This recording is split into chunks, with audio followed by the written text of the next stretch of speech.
Bueno, estamos otra vez en una zona de intercambio pansofiano, esta vez con Dolores Bulit, que nos va a contar muchas de sus ideas, de sus experiencias y de su militancia o activismo. Pero antes me gustaría que te presentes. Dolores, ¿cómo estás? Hola, ¿cómo están? Bueno, yo soy Dolores Bulit, vivo en Bécar, provincia de Buenos Aires, tengo 49 años, estoy casada con Carlos, que es periodista como yo, y tenemos un hijo que ahora tiene 15 años, y supongo que, me formé, digamos, en la educación formal como comunicadora social o periodista, eh, y supongo que estoy acá porque junto con mi marido decidimos educar durante 6 años en la etapa de la primaria a nuestro hijo por fuera de la escuela. Así que supongo que es bueno arrancar por ahí, que es mi experiencia personal, ¿no? Ustedes educaron ¿cómo se llama tu hijo? A Vito. A Vito lo educaron por fuera de la escuela, pero además de la experiencia personal, o a causa, supongo yo, vos me contarás de la experiencia personal, vos te enganchaste con tu página y con tu laburo en algo más que ser una mamá, papá, progenitores enseñando en casa, sino hay un compromiso un poco más general. Contanos un poco de eso. Sí, en paralelo lo que hicimos fue crear con otras familias un espacio de educativo no formal, o mejor dicho, no reconocido, que nos gustaba decir que era una comunidad de aprendizaje, porque ahí aprendíamos todos de todos, no había separación por edad, por supuesto, no había ni grados, ni exámenes, ni notas. Después les voy a contar un poquito más cómo es. Dentro de una casa, alquilábamos una casa, autogestionábamos entre las familias ese espacio, a su vez el pago de las personas que estaban ahí, las 4 horas que estaban los chicos. Así que sí, yo tenía un compromiso con lo colectivo en principio, porque sé que todos aprendemos con todos, ¿no?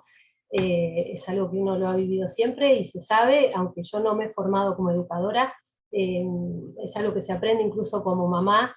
Yo fui muy, a propósito, ¿no? Quería estar presente en la crianza de Vito y observaba mucho y aprendía mucho, no solo a él, sino a otros chicos y chicas que veía en la plaza y en los lugares donde estábamos. Y me interesaba lo colectivo y además como periodista soy muy curiosa y muy rápidamente en el año 2010, te diría, gracias a Internet, a empezar a buscar un poco, encontré que todo eso que yo escuchaba en los pasillos, ¿no? Las quejas de madres, de docentes sobre la escuela, empecé a ver que, bueno, eso pasaba en todo el mundo y lo que más me sorprendió no es eso, la unanimidad de la crisis de la educación en todo el mundo, en cualquier cultura, en cualquier idioma. ¿De la educación o de la escuela? Discúlpame que te interrumpa. Mira, en general lo que uno encuentra es que la educación se asocia con la escuela. Yo eso lo aprendí un poco más tarde, ¿no? Empecé a investigar y después empecé a disociar educación con escuela. Empecé a leer mucho también, me gusta leer, así que empecé a leer algunos clásicos de la educación y otros no tan clásicos. Y lo que más me sorprendió y me defraudó, debo decirte, es que yo veía rápidamente que había otras formas de hacer escuela o también otras formas de educar, ¿no? Y que además esas formas se conocían hace 100 años por lo menos.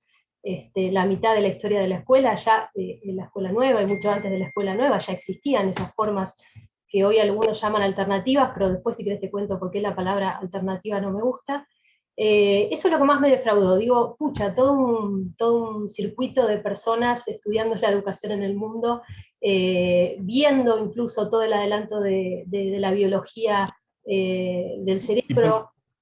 y por qué te parece que ocurre eso? Que aún desde el movimiento de la escuela nueva, que ya tiene más de un siglo, o la escuela de Hazelwood en Londres, que es de 1825. Ahí Bernardino Rivadavia mandaba a sus hijos, una escuela donde había asambleas de chicos y de docentes en 1825. Y sin embargo, mayoritariamente es la escuela tradicional la que se impone en todo el mundo. ¿Por qué te parece? Mirá, es una buena pregunta y no tengo la respuesta, pero sí creo que tiene que ver con el artículo que vos leíste y te gustó, en donde hablo de que la industria de la alimentación, así como a veces la industria de la salud, se parece a la industria de la educación, en el sentido de que cuando vos haces un proceso industrial es más fácil, ¿no? Hacerlo masivo, es más fácil manejarlo, es más fácil gestionarlo. Entonces es mucho más fácil dar lo mismo, un mismo programa a todos, sin importar qué es lo que se recibe de ese programa, de esa situación. Hacer de cuenta que las emociones no forman parte del aprendizaje, como ocurrió los primeros 100 años de la escuela, y hoy ya se sabe que no es así, no se puede aprender ni con hambre, ni con un entorno familiar violento, y muchas otras cosas que ahora se saben también.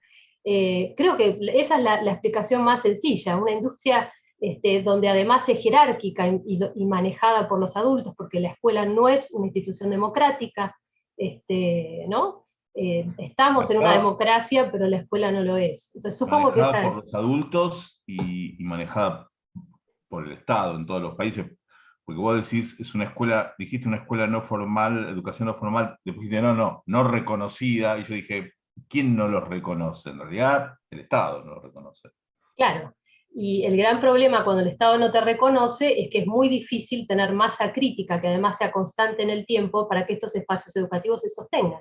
Es así de fácil, y lo he comprobado en todas las pedagogías, desde que las escuelas Waldorf y Montessori, por ejemplo, tienen el visto bueno del Estado, son escuelas que funcionan y permanecen en el tiempo, les es más fácil conseguir financiamiento, arman sus propias comunidades autogestivas, así como los productores de la alimentación orgánica o natural, como decía en la nota.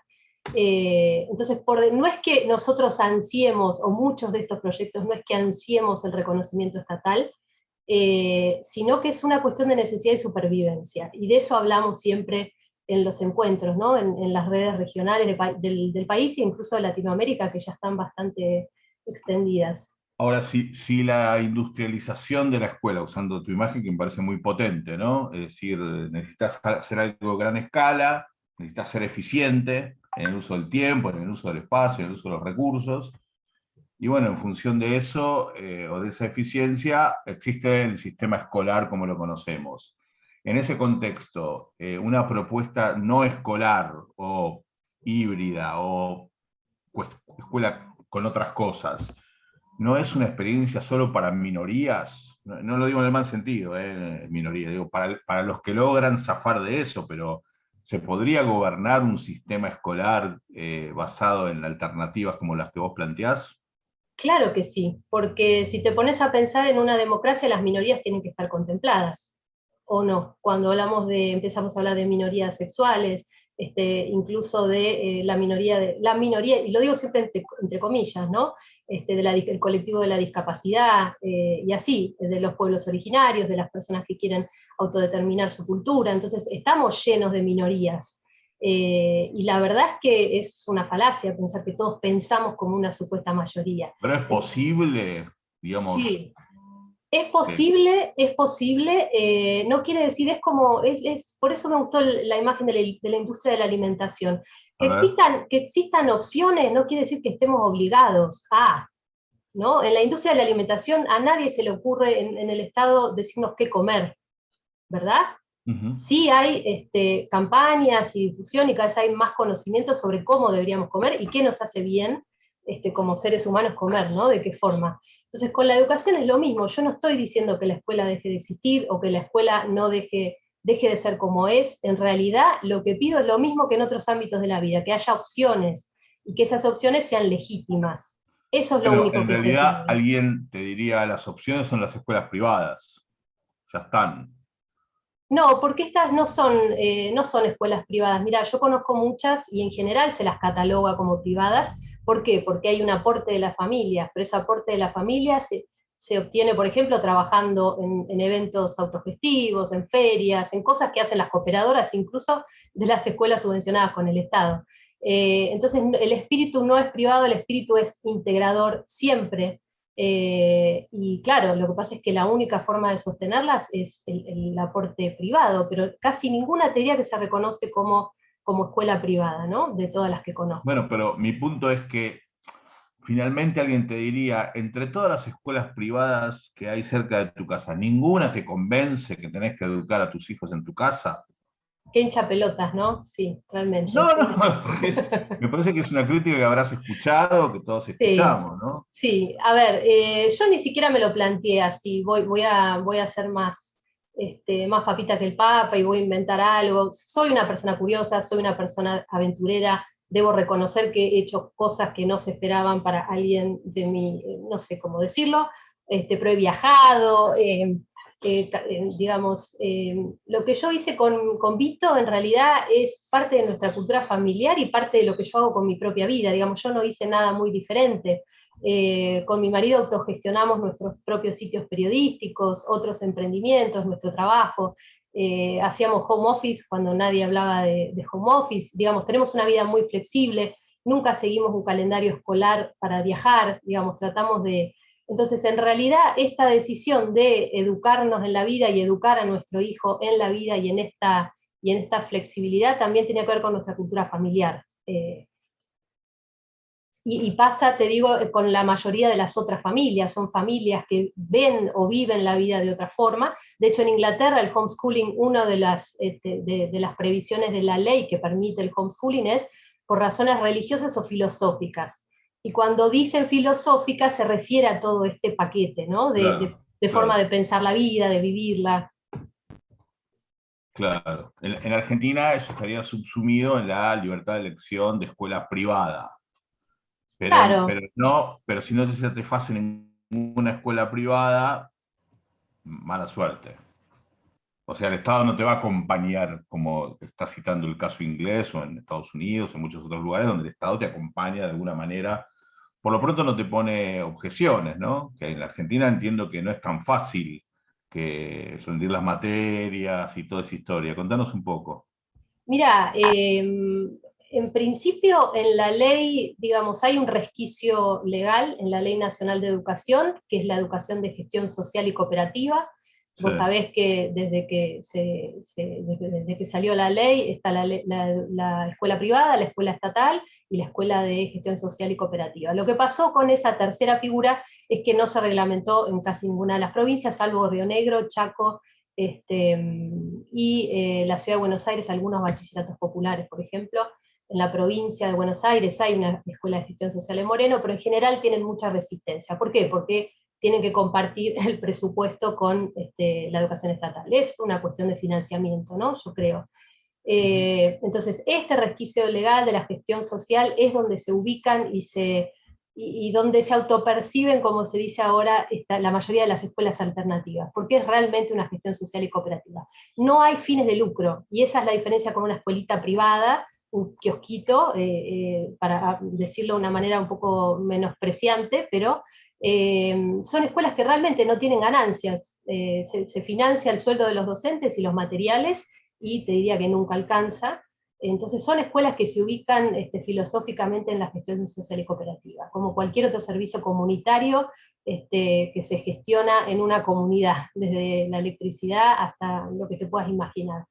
Bueno, Este, pero esa no es una experiencia desescolarizada. Esa es una experiencia escolar, tradicional. hay de Está todo, bien, pero tiene su inspectora, tiene sus jerarquías, tiene sus boletines, o sea, tiene que cumplir con un montón de su calendario escolar, tiene que claro, cumplir con el mismo régimen de los 180 días de clase y la mar en coche, igual exacto. que cualquier otra. Si vas a sacar a los chicos a pasear, le tiene que avisar a la inspectora, etcétera, etcétera, etcétera. Por esa razón, algunos de los proyectos prefieren permanecer invisibles, un poco a la sombra, pero te diría que la mayoría no, por esto que te contaba antes, ¿no? Que es difícil sostenerse y además atraer a las familias, porque todavía nos manejamos en un mundo donde el título es la única prueba de tu saber, ¿no? Entonces el título todavía es tarjeta de intercambio.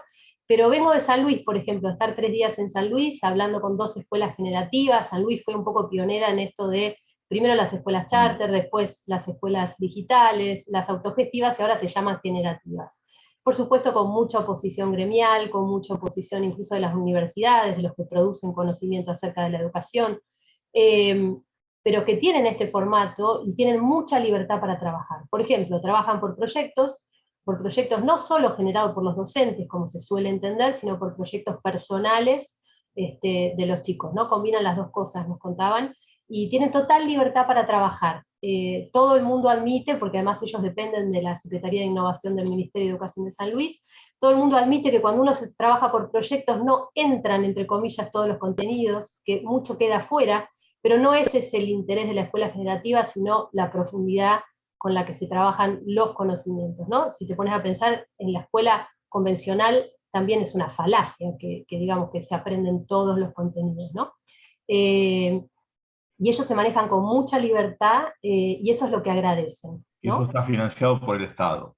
Eso está financiado por el Estado, muchos lo critican porque se parece al sistema de escuelas charter, porque se paga 2.400 pesos por alumno, por ejemplo, piden una matrícula, digamos, ahí lo único que se hace es un proyecto pedagógico que acerca a un equipo al ministerio, y el Estado le da una especie de concesión por unos años, lo supervisa, incluso con sus propios supervisores, le pide un mínimo de 50, un máximo de 100, 120 alumnos por escuela generativa, paga los sueldos y además financia la matrícula a razón de, nos decían, 2.400 pesos por alumno. O sea, esa pregunta que uno siempre se hace, de cuánto le cuesta un alumno al sistema educativo, digamos, en San Luis le pusimos un número, ¿no? Bueno, pero además el sueldo de los docentes. Sí, eso además. Por ejemplo, en la escuela que está en la localidad de La Punta, muy cerca de San Luis, el sueldo se paga a través de la Universidad de La Punta. O sea, son 60.000 pesos por alumno por año más el salario docente. No es Claro, poco para Argentina, ¿eh? que ronda los 110.000 pesos con los últimos aumentos. Y trabajando en una sola escuela. Mensuales. Sí, sí, mensuales, Claro, trabajando en una ahí sola el escuela. cálculo es más difícil. Ahora, y la gente que no manda a sus hijos a la escuela, como fue tu caso, y que los educa en casa con otros padres o solos, no sé, tiene que rendir el examen. Vos pusiste otro día en Twitter, hoy es la temporada de exámenes, se abrió la temporada de exámenes en las escuelas públicas. Así ¿Cómo es. es eso? Mira, en la ciudad de Buenos Aires el reglamento escolar, cada provincia tiene el suyo, todavía permanece la figura del alumno libre, ¿no? Que si te acordás, nuestros padres, nuestros abuelos, muchos rendían libre, era común, o ante la enfermedad o los viajes, está pensado sobre todo para hijos de diplomáticos, para deportistas de élite, etc. Entonces lo cierto es que en estos últimos 10 años los que hacen educación fuera de la escuela se aprovechan de este recurso, que para mí es muy válido, que es rendir examen libre por cada año de primaria según la edad, o al final de la primaria, que es lo que yo hice con mi hijo rindió el 6º grado en la ciudad de Buenos Aires, y con eso, con ese título, pudo entrar a un secundario de la provincia de Buenos Aires, donde vivimos. Hay familias que eligen hacerlo cada año, además como un entrenamiento, incluso familias donde los padres están separados y no están ambos de acuerdo en el tipo de educación, entonces uno de los dos exige, bueno, que estudie fuera de la escuela, pero tráeme el certificado cada año, ¿no? Eso es muy Certificado, habitual. tráeme el papel. Sí. ¿Y cómo es la onda con los docentes de esas escuelas? Mira, en general los tratan muy bien, depende de la escuela, porque vos lo sabés, cada escuela es un mundo. Uno se Ujú. anota y de acuerdo a la dirección te asignan una escuela. Lo cierto, esto de la dirección te lo digo, pero lo cierto es que vienen familias de toda Argentina que reservan hotel, Claro. quedan, y ya no se pregunta la dirección. Digamos, ya no es necesario que vos vivas en la ciudad de Buenos Aires para dar este examen libre. Hasta tal punto está, digamos, el homeschooling instalado en las sombras, ¿no? O sea, la Ciudad de Buenos Aires garantiza ese derecho. Yo creo que no está contenta, creo que la Ciudad de Buenos Aires cree que todos los chicos tienen que estar en la escuela, pero bueno, lo cierto es que se aprovecha. Lo tolera, lo tolera. Te diría que lo tolera, no sé si han estado sobrepasados antes de la pandemia, y con la pandemia ni te cuento, porque digamos, de varias fuentes y familias es muy difícil hablar, no hay declaraciones oficiales nunca de la Ciudad de Buenos Aires al respecto, nunca sabemos cuántos, pero bueno, en Es una general. escolaridad blue, una educación blue. Sí, sí, de hecho hay un tuitero que se autoproclamó educador blue, sí, sí, cuando empezó la Ah, mira, no pandemia, sabía. sí, cuando las escuelas estaban Me gusta. cerradas, él invitaba a la gente a Ahora aprender en vi, las plazas, sí. vi un par de docentes en las redes sociales quejándose de los papás, digamos, los papás chetos que llevan a sus hijos a las escuelas públicas a rendir examen, como despreciando la escuela, pero usándola para sus fines. Claro, sí, hay desprecio en general. Incluso el homeschooling es aprovechado, o bueno, los exámenes libres son aprovechados por comunidades religiosas. Ah, Eso es verdad. La comunidad judía ortodoxa, por ejemplo, que tienen escuelas que no están reconocidas por el Estado, la comunidad católica ortodoxa, el Opus Dei, también hace lo mismo, mira, incluso la comunidad gitana, siempre en las escuelas están representadas esas tres comunidades. mira, qué Sí, interesante. sí, sí, sí, sí, sí. Es un Eso lindo está, tema eso está, para charlar. bien es algo muy minoritario, digamos, pero está, bueno, no sé, ¿no? La comunidad judía ortodoxa en la ciudad de Rosario es muy importante. Ujú. Pero nada, no, no está visibilizado, ¿no? Es un fenómeno social impresionante que no, de lo que no se habla. Es un fenómeno social que en pandemia generó mucho interés. Si vos te fijás, empezaron a salir notas en los diarios centrales de Buenos Aires. Incluso las cifras en Estados Unidos de homeschooling, que es el país donde es más natural el homeschooling en todos sus estados, empezaron a crecer, sobre todo entre la población negra y latina, porque la Claro, claro, población sí. fue la más vulnerable, la que más sufrió la falta de escuelas abiertas. Entonces dijeron, bueno, al diablo, yo puedo hacerlo por mi cuenta, y entonces crecieron las cifras bastante el año pasado. Ahora, para ir resumiendo, cerrando, me quedaban dos dudas. Una es, volviendo a tu artículo sobre la industria de la escolarización, vos usás, además de ese concepto que me parece muy potente, usás otro que me parece tal vez un poco más discutible o más provocador, por ahí vos nos contarás, que es los conocimientos ultraprocesados. Ujú, Cuando haces esa comparación, estás diciendo, bueno, en la escuela hay conocimiento ultraprocesado. ¿Qué significa eso? Nada, que te comprimen todo y que te ponen la letra chiquita lo que hay en realidad, ¿no? ujú. Bueno, ¿por qué no nos contás un poco más esa idea? Sí, es una metáfora para contar que está envasado, ¿no? Que viene predeterminado, que no hay ninguna participación, ni voto, ni voz del que aprende en lo que va a aprender. Más allá de que a veces hay simulaciones, ¿no? La propia escuela inventó sus simulaciones de participación, a ¿Cuáles, mi por ejemplo? criterio. Y esto de los proyectos, por ejemplo. Se usa la metodología de proyectos para decir, bueno, ellos hacen proyectos propios. En realidad se baja el tema de la currícula que corresponde al mes, y bueno, a ver, tenemos que ver el ciclo del agua, bueno, vos fulanito te gustaría hacer un puente donde, qué sé yo, y así. Esas para mí son simulaciones, y yo lo puedo, a ver, lo puedo contar así porque yo lo experimenté con mi propio hijo. Cuando hablo de conocimiento envasado, él, por ejemplo, atravesó, y todavía, ¿no? Porque tiene 15 años, etapas de interés, de un interés, además él es un chico que, bueno, en proyecto educativo en Tierra Fértil, después les puedo pasar un video que es una dramatización de 1 minuto de cómo es un día en Tierra Fértil, en una comunidad de aprendizaje así, multiedad, para que lo compartas. Dale. Y él atravesó estas etapas de interés, y así como él, yo he visto que en general los chicos que aprenden sin escuela, sobre todo desde muy chiquitos, que no tuvieron contacto con la escuela y después salieron, sino que es el caso de mi hijo, él arrancó directamente así.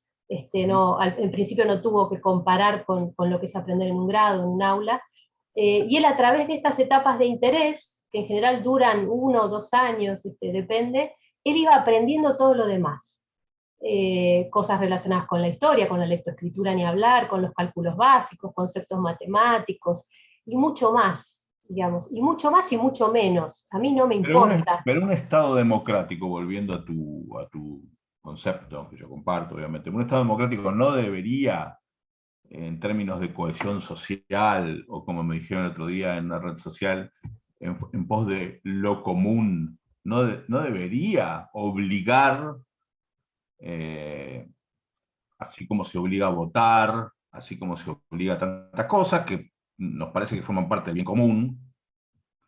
No debería también que ciertos conocimientos tengan que ser aprendidos en cierto momento. Mira, eso es lo que la academia no tiene muy, muy bien estudiado, que es lo que yo siempre le recrimino. Digamos, las ciencias de la educación hablan de la educación como si la educación fuera la escolaridad. Todo lo que saben sobre el aprendizaje es desde la escolaridad. Y sí creo que en los principios de la escuela el Estado-nación en ciernes, en formación, necesitaba ideológicamente formar a los ciudadanos en torno a una identidad común. Lo que siento es que la identidad, lo que nos une como personas, hoy trasciende mucho más que la nación, digamos. ejercer la democracia además. Entonces vos decís que eso fue razonable en un momento, más allá de que uno esté de acuerdo o no, pero que fue razonable, pero que hoy ya no lo es. Eso es lo Probablemente que... sí, probablemente yo por lo menos lo veo así, creo que evolucionamos.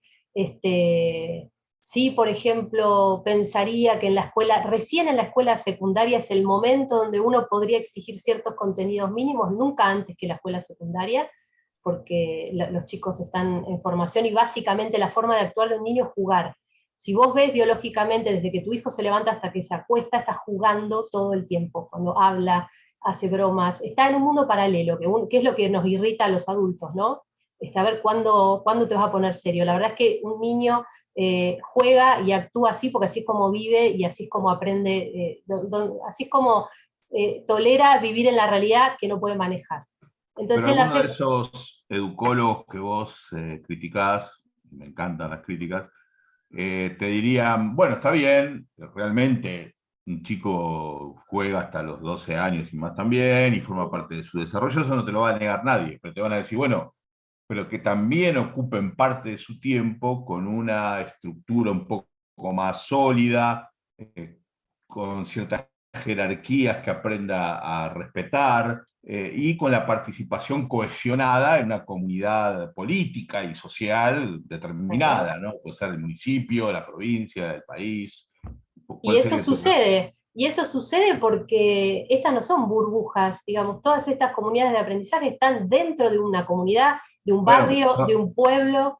son burbujas, o en tu caso son no burbujas no reconocidas, como para usar Claro, tu sí, palabra. sí, pero es un mito pensar que uno vive, salvo que seas un Amish, digamos que los Amish son bastante pocos, en general no hay manera de vivir fuera de la sociedad. Digamos, si vos nos ves a nosotros, entre comillas, somos una familia burguesa y normal, digamos, y todo lo que aprendimos de la convivencia, del respeto, de la civilidad, de las normas viales y del voto y de la democracia, lo aprendemos entre nosotros en la vida, digamos, no Bueno, necesariamente pero vos tiene que fuiste, ser en la vos escuela. y supongo que el papá de Vito también fueron a una escuela, aprendieron todo eso gracias a la cohesión estatal.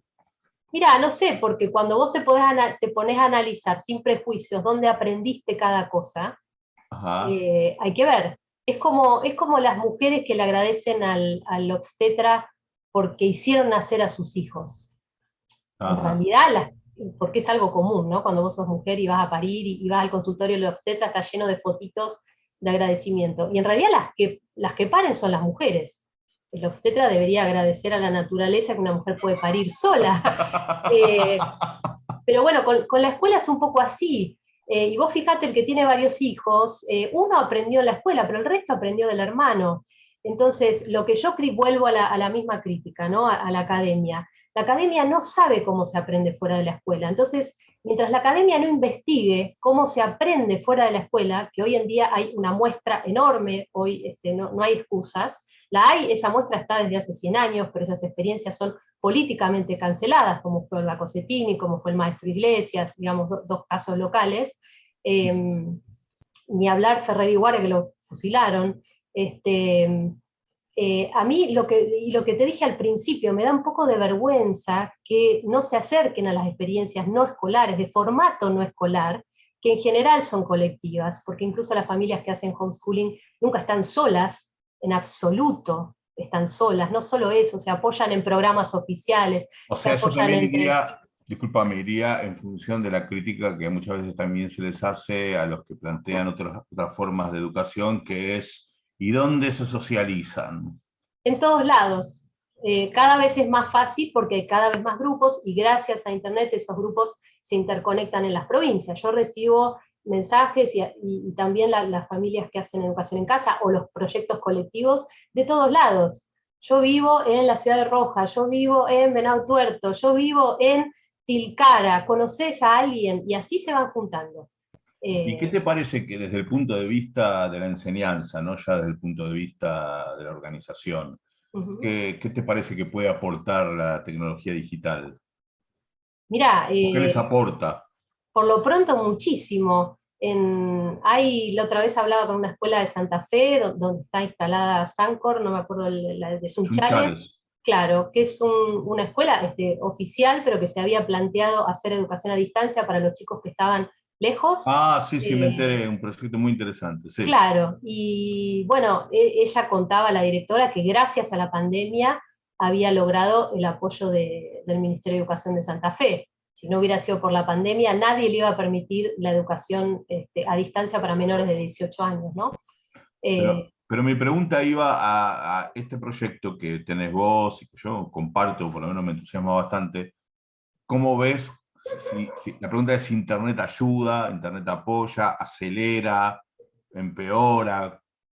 ¿Qué rol juega la tecnología digital en una forma diferente de enseñar? Mirá, para mí en principio es fabulosa porque es lo que permite unir a gente que tiene ideas comunes y está en lugares diferentes, y voy a caer en un lugar común, pero Iván Illich fue el primero en hablar de la Internet para la educación. Él cuando Así es. describe las redes entre ciudadanos que quieren aprender una cosa y se unen con los que saben enseñar esa cosa, estaba describiendo la Internet.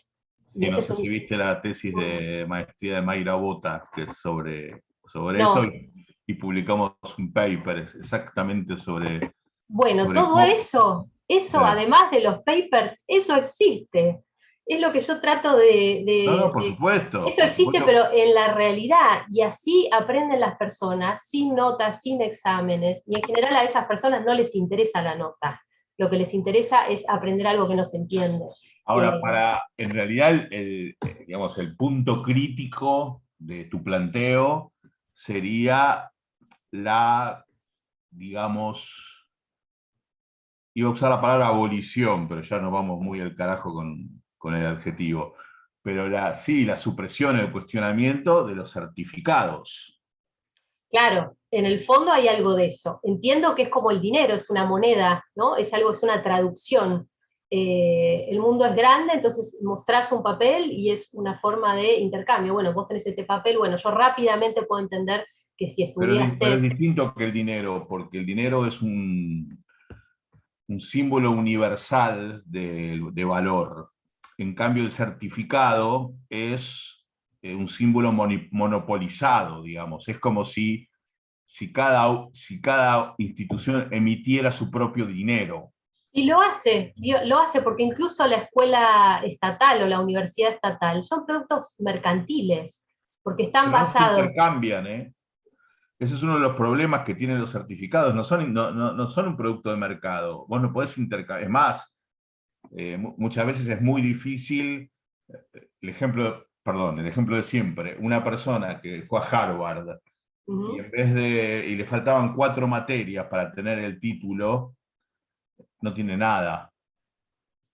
Sí, bueno, depende, cada vez menos, cada vez más, sobre todo las empresas tecnológicas, la famosa fintech, buscan gente que tenga habilidades y no les importan los títulos. Y Bueno, eso es, pero las instituciones les mantienen el monopolio de la certificación. Entonces, por más que te sí. falten 3 materias, no tenés 3/4 de Harvard, tenés 0 Harvard. Está bien, pero en vez de un banco central que emite dinero, tenés millones de bancos centrales que emiten ese certificado en los que nosotros Claro, creemos está y en los que cartelizado, digamos. claro, y en los que Es depositamos verdad, valor. Nosotros como sociedad depositamos valor y confianza en ese título. exacto.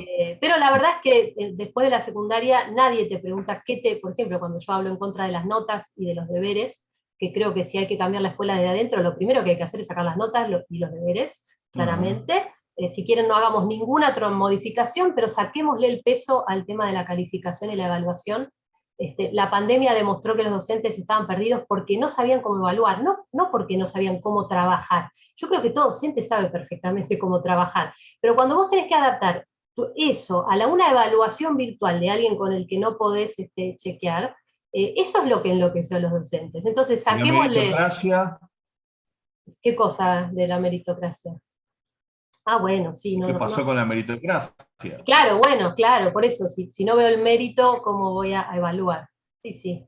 Eh, el tema de los títulos, sí, claro, yo no pretendo llegar a un mundo donde no haya títulos, pero sí es cierto que a nosotros como familia, por ejemplo, no nos interesa, pero sí nos interesaba que Vito tuviera el título de primario para poder probar la escuela. En mi caso yo le pedí, a medida que crece, que como él tiene más criterio, a medida que madura, que fuera él el que eligiera si quería quedarse en la escuela o no. Y después, para tener un título secundario, si es que quiere ir a la universidad, con 2 años de bachillerato para adultos, él tiene un título secundario. No necesita ni siquiera hacer los 6 años de la secundaria. Así es, así es.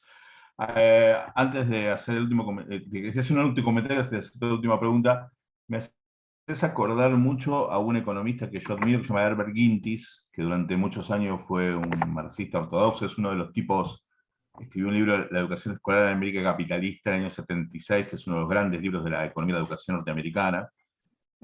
Y después cuando se hizo Pro Voucher, a mediados de los 90, cuando le argumentaban el rol del Estado, daba una respuesta muy parecida a la tuya, no con respecto a los alimentos, sino con respecto a la salud. Quintes decía, cualquier mamá sabe cómo hacer para que su hijo no se enferme, si no sabe, busca información, no necesita que el Estado le diga todos los días qué tiene que hacer. Y decía, y en realidad, donde hay mortalidad infantil, no es porque las madres no quieran, no ayudan a sus hijos, sino porque justamente el Estado está ausente en ofrecer eh, los recursos para eso. Me parece que es una buena analogía también. Eh, es probable que la burocracia estatal suponga que las familias, los chicos, incluso los propios maestros, no saben y por lo tanto hay que decirles cómo hacer, ¿no? Sí, claro, incluso mucha gente argumenta que la escolaridad tiene que ser obligatoria porque es el lugar donde se controla, justamente que no sean vulnerados los derechos de los chicos y las chicas. Y yo digo que si tuviéramos un sistema social, de trabajo social, que controlara de otra forma, no necesitaríamos que la escuela fuera obligatoria. La escuela tiene que ser para el que la necesita, y el que no la necesita puede acceder a estas formas de organización comunitaria, autogestivas para educarse. Esa es mi propuesta, no es una demolición de la escuela. Un último punto, si me permitís. No hablamos acá de diferencias sociales. Vos sos una familia burguesa, como te definiste, de zona norte, normal, además dijiste, muy bien. Eh, y probablemente con papá, mamá, con un cierto capital cultural como para poder hacerse cargo de eso, con una educación formal, una biblioteca en casa, viajes, etcétera, etcétera, etcétera. Ahora, ¿qué pasa con los chicos cuyas familias no tienen ese capital cultural? ¿Cómo funciona ahí? Bueno, lo que pasa es a veces lo que muestran las estadísticas. La escuela sí es un lugar de contención para familias que la necesitan. Hoy en día, incluso no solo para familias vulnerables, sino para las familias donde la pareja trabaja 8 horas o 10 horas por día. La escuela demostró que es el mejor lugar de cuidado, precio-calidad para los chicos por más de 8 horas. Pero lo que termina pasando es que en la secundaria esa escuela a los que menos les sirve es a los chicos que están en esos sectores socioeconómicos bajos. Vos lo sabés, el 50% de los chicos deja la secundaria. Los termina excluyendo. Las escuelas de gestión social, los bachilleratos populares, surgieron para esos chicos, porque esos chicos necesitan otra orientación, otra educación, necesitan más apoyo que los chicos que vienen de familias como la mía. Entonces yo siempre respondo lo mismo, ¿les sirve a ellos la escuela? ¿Les sirve más? ¿No tendría que servirles más a ellos? ¿Vos creés que la escuela estatal les sirve más a ellos? Yo no estoy tan segura. Yo no estoy tan segura.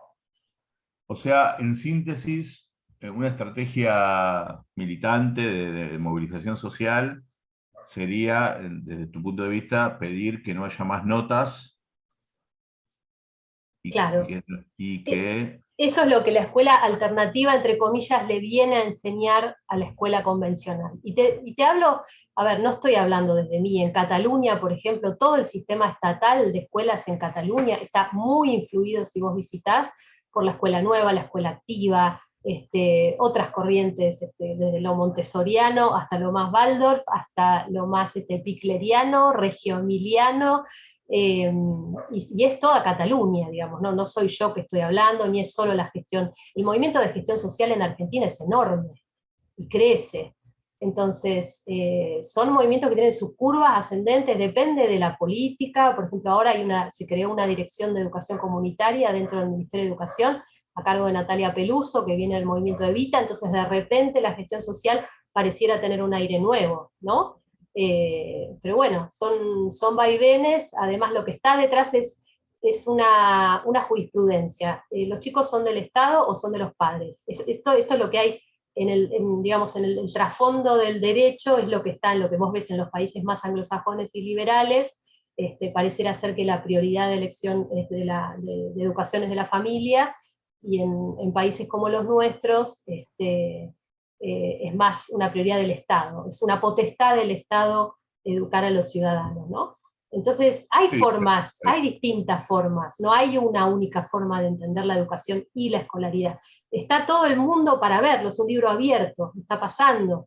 Entonces, y yo lo veo, durante el 2020 he visto 20.000 webinars de cómo se va a transformar la educación. La educación ya se transformó, ya necesitaba transformarse.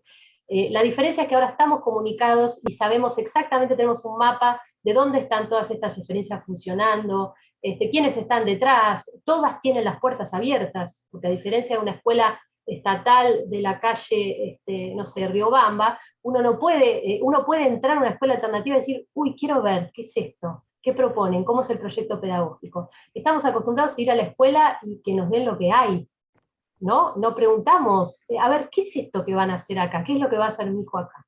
Los ricos en general se permiten pedir por un proyecto pedagógico, pedir que haya un seguimiento, pedir el accountability, o sea, si no me dan lo que yo quiero, entonces tengo el derecho de hablar. Los ricos, entonces vuelvo a lo mismo. La escuela puede ser que esté funcionando para los ricos, y para los que tienen un capital cultural mejor, ¿no? Bueno, muchas gracias, Dolores, espectacular, me encantó. Yo en general trato de no dar opiniones acá, sino tratar de sacarle a la gente lo más profundo de su pensamiento, sobre todo en tu caso que tenés un pensamiento muy creativo, muy militante, muy movilizador, y claro, de una región blue de la educación, ¿no? De la que no se habla, pero que es tan importante. Sí, es un tabú. La escuela sigue siendo un tabú. Después de que derribamos muchos otros, la escuela para mí sigue siendo un tabú. Bueno, Mm. gran título, lo vamos a poner así. Muchas gracias, Dolores, nos vemos. Gracias, Mariano.